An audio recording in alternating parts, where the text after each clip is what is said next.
Yan, sige lang, try lang. Atras muna tayo. Hindi kasi kabado. Dito ma'am, tingin ka rin dito. Lalo na to. Oo. Hi mga sir. Hindi ko pong makita ang mukha nyo. Okay, tingin. Practice. Pag control break muna kayo. Yan. Malambing ang paa ni mama. Yan, sige lang. Malalaman mo mamaya pag may mga kasabay na tayo. Sige lang, day one, practice breaking. Stop na lang mga bata yung nasa likod. Basta pag bata medyo makulit. Pero pwede parang balian ng buto. Magkakalaman pa eh. Sige lang. Practice break. Subukan niya mag-break ulit.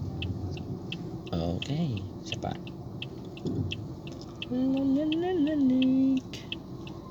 Ano yung nakikita niyo dito ma'am sa right side mirror?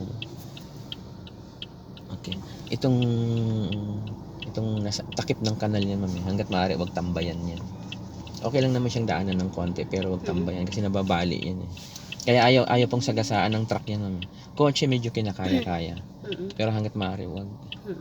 Parang kagaya nito, di ba nakatambay tayo? Dapat Hindi siya tatamaan.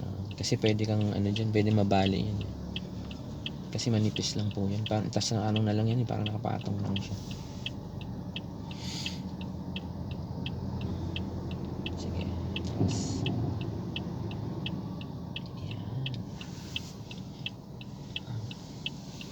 Yan. Okay. Subukan nyo mag-stop. Yan. Medyo nararamdaman mo na yung impact ng brake yan. Sige, atras pa. Kailangan mo siya makontrol mamaya paano mag-brake. Yan. Yan, okay. Diyan na ito. Okay, stop. Okay, forward naman tayo ma'am. Drive po kayo, drive. Lagyan nyo muna sa drive. Ayan. Okay. Dahan-dahan lang. Forward lang dahan-dahan. Maluwag ang daan. Madami talagang tao dito pag umaga. Susulyap ka lagi dyan ma'am sa left mirror mo pag yung gagalaw ka. Kasi nandyan ang gagaling yung iba na biglang o-overtake sa'yo. Yes, stop ka muna. Daming distraction nila.